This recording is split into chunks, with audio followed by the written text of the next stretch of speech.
Thanks very much for that introduction of the topic, and it's my pleasure to welcome our panel members to the stage. So if I could ask the panel members to come up one by one, I will introduce Chris Au, who's Director Asia Pacific for Climate Risk Centre at WTW. Welcome, Chris. Followed by Peng Fu from Capital Land Investment, where she's the Vice President of Group Sustainability. Welcome. And next we have Steve Tunstall, who's Director Pan Asia Risk and Insurance Management Association, PARIMA. Welcome, Steve. And last but by no means least, Vipul Shetty, who's Head of Energy Transition Solutions from Howden. Welcome.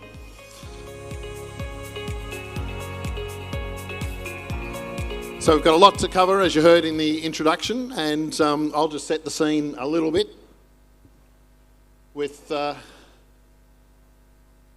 telling a little bit about my organisation, which is Global Asia Insurance Partnership. We were established by MAS, 16 insurance industry partners and Nanyang Technological University 3 years ago.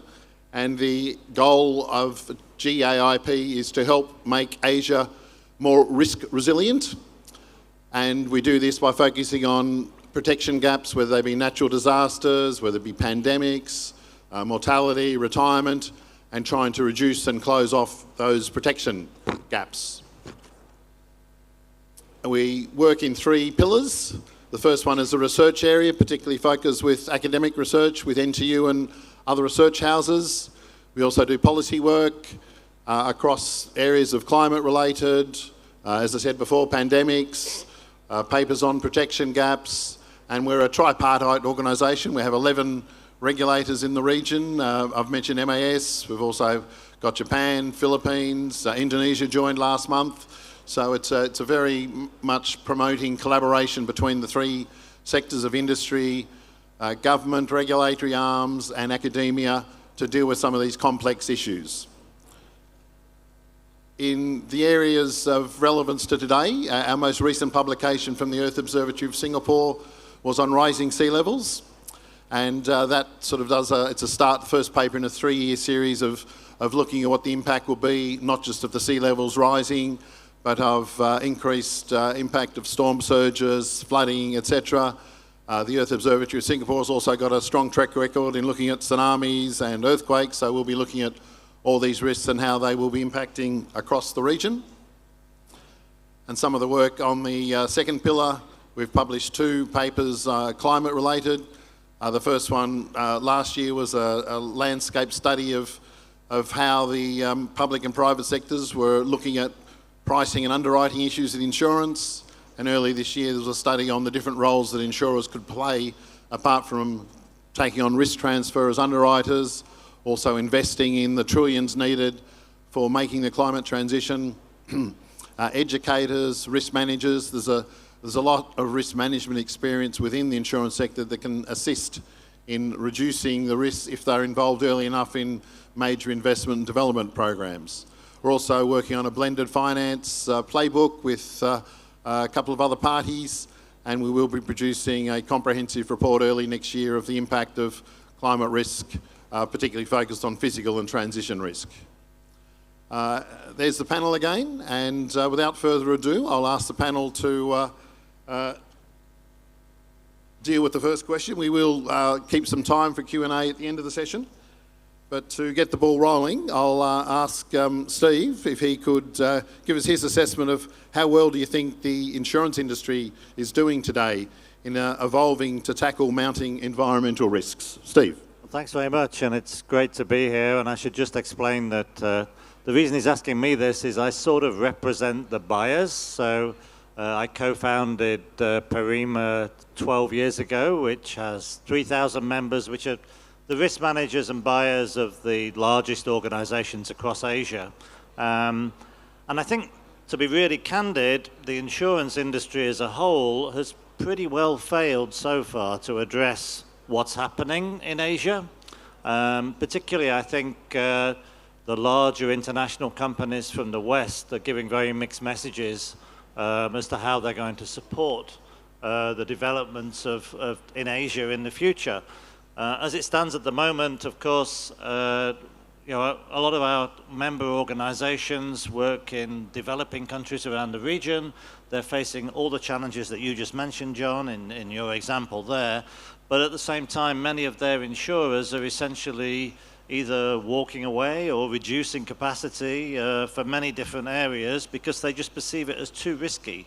So at this stage, I think there's some real issues there that need to be thought through by those big insurers about how they're going to meet the needs of their shareholders and stakeholders to appear to be green while still supporting communities and businesses that are in transition.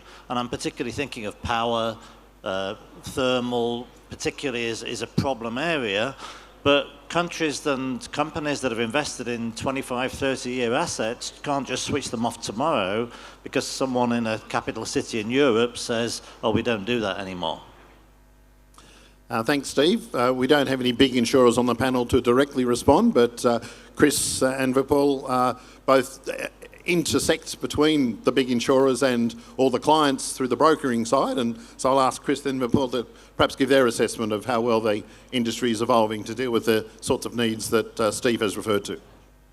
Yeah, sure, thanks. Very happy to try and do so. I work for WTW, a sort of big global insurance broking company, present in sort of over 100 countries, right? So that gives us breadth, that gives us perspective from lots of different regions who are at different places in this journey. To answer the question, first of all, I would agree that the job that has been done so far has been average to, you know, maybe bad, right?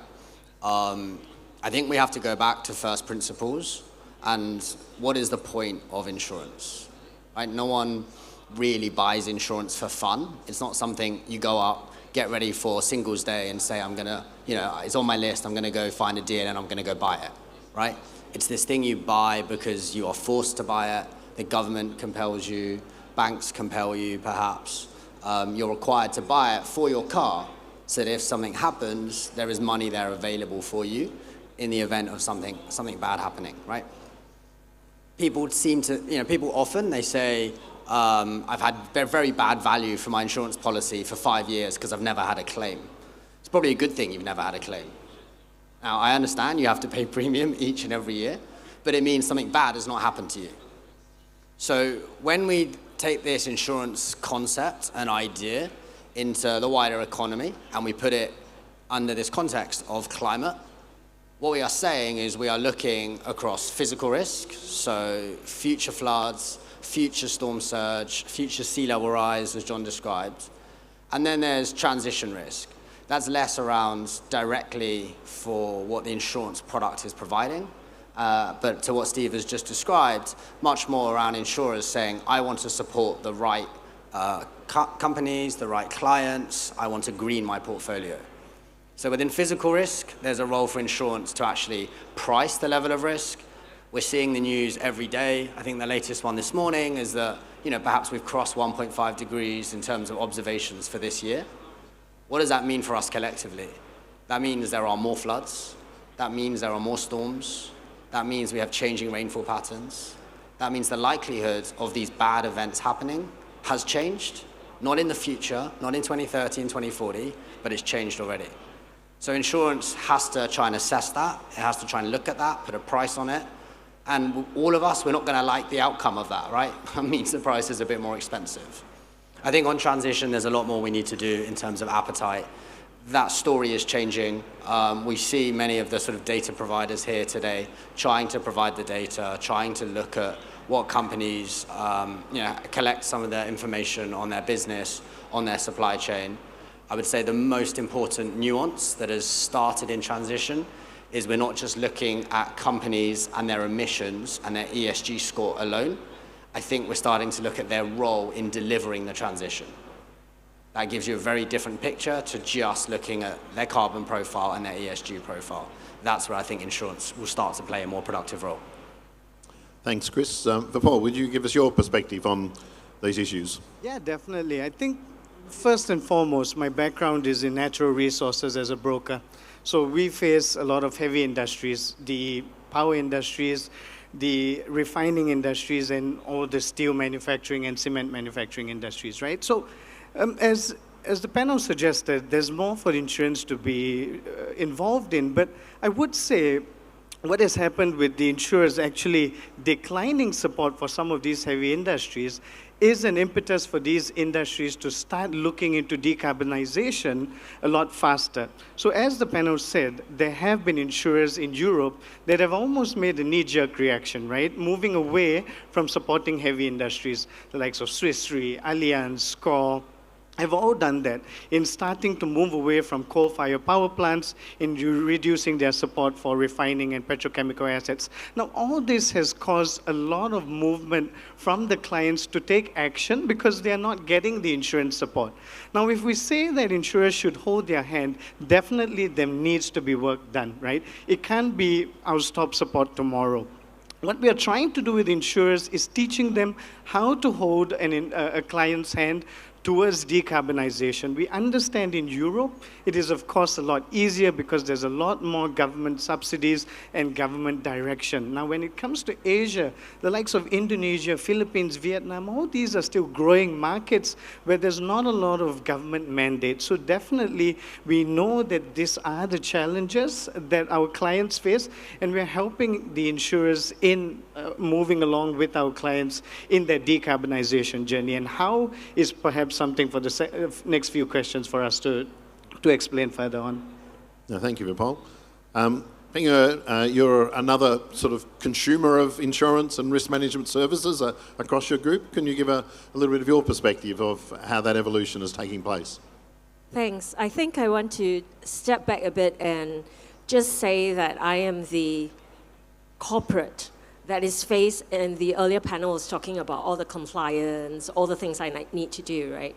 And people think it's like a silver bullet. If